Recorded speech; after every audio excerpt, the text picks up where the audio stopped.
मां दुर्गा की पूजा नहीं होने दी जाती है, मां दुर्गा के जुलूस को रोका जाता है। यही स्थिति 2017 के पहले उत्तर प्रदेश के अंदर भी थी। उत्तर प्रदेश के अंदर बहनों और भाइयों यही स्थिति हुआ करती थी। पर्व और त्योहार के पहले उत्साह नहीं, उपद्रव होने लगते थे। नौजवान के लिए नौकरी और रोजगार नहीं था। अन्नदाता किसान आत्महत्या कर रहा था।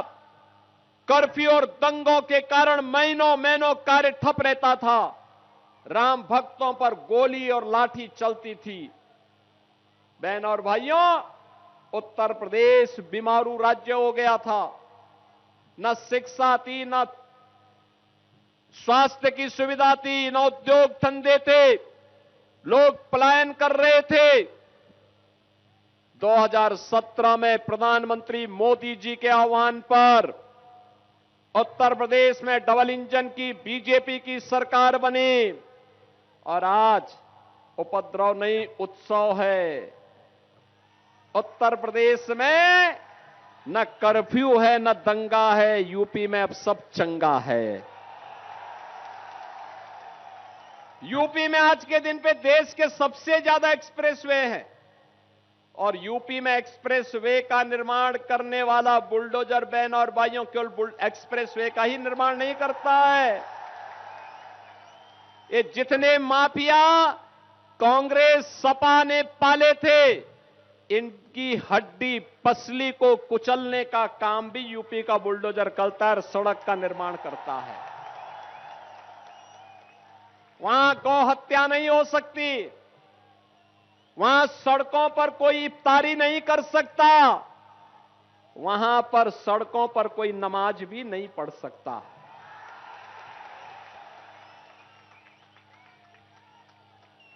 वहां पर किसी मस्जिद से आवाज नहीं आती है। और काशी में आप जाएंगे ना, एक नई काशी नजर आएगी, भव्य काशी नजर आएगी, नूतन काशी नजर आएगी।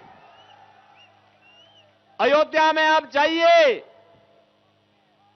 जिस अयोध्या में राम मंदिर का विरोध कांग्रेस करती थी, टीएमसी करती थी, कम्युनिस्ट करते थे, समाजवादी पार्टी करती थी, डबल इंजन की सरकार आई, आसमान की ऊंचाइयों को छूता हुआ भगवान राम का भव्य मंदिर का निर्माण हो गया है।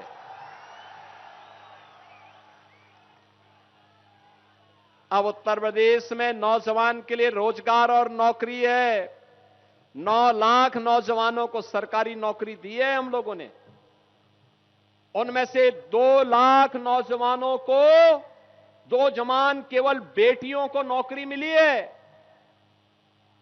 60 लाख नौजवानों को बड़े उद्योगों में और 3 करोड़ से अधिक नौजवानों के लिए यूपी के एमएसएमई यूनिट में नौकरी मिली है। बंगाल में टीएमसी के शासन में 30 लाख नौजवान बेरोजगार हुआ है, उद्योग बंद हुए हैं, क्योंकि टीएमसी का मतलब है terror, mafia Raj and corruption. भय के साए में, टेरर के साए में उद्योग धंधे नहीं लगते, विकास नहीं होता। माफिया राज में विकास नहीं होता। जहां करप्शन होगा वहां उद्योग नहीं लगते हैं। और इसीलिए टीएमसी मुक्त बंगाल इस भाव के साथ 23 अप्रैल को बंगाल के अंदर पहले चरण का मतदान हुआ है। बंगाल के अंदर रिकॉर्ड तोड़ मतदाताओं ने मतदान में भाग लिया। 152 विधानसभाओं में चुनाव, और रुझान बताते हैं 4 मई को जब ईवीएम खुलेंगे तो कोमल ही कोमल हर जगह खिलता हुआ दिखाई देगा। डबल इंजन सरकार बनेगी तो टीएमसी के गुंडों को सिर छुपाने के लिए जगह नहीं मिलेगी। और मैं तो देख रहा था कि कल टीएमसी के बहुत सारे गुंडे अभी से अपने लिए काम धंधे की तलाश कर रहे हैं। कोई सोच रहा कहां मैं पंचर की दुकान बनाऊं और कोई अपना झाड़ू लेकर के अब बंगाल की सड़कों पर झाड़ू लगाते हुए दिखा करके अपनी जान बचाने वाले फिरते फिरते रहेंगे। आपने देखा होगा इनकी गुंडागिर्दी को, कैसे इन्होंने बीजेपी के नेता श्री शुभेंदु अधिकारी पर हमला करने का दुस्साहस किया। बहन और भाइयों, मैं तो अभिनंदन करता हूं आपका।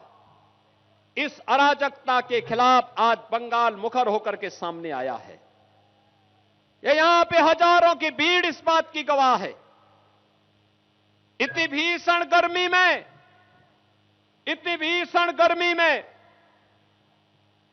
आप लोगों ने प्रतिकार का जो तरीका अपनाया है टीएमसी के खिलाफ, गुंडागिर्दी के खिलाफ, अराजकता के खिलाफ, खुले आसमान के सामने खड़े होकर के ये आपकी साधना है और इस साधना की सिद्धि 4 मई को जरूर मिलेगी। आपको कोई आपको रोक नहीं सकता है। और इसीलिए मैं आज आपके पास आया हूं आपसे कहने के लिए, अब बंगाल में मोदी जी के द्वारा भेजे जाने वाले पैसे का बंगाल के विकास में ही वह खर्च होगा। कोई कटमनी उससे लेने का साहस नहीं कर पाएगा।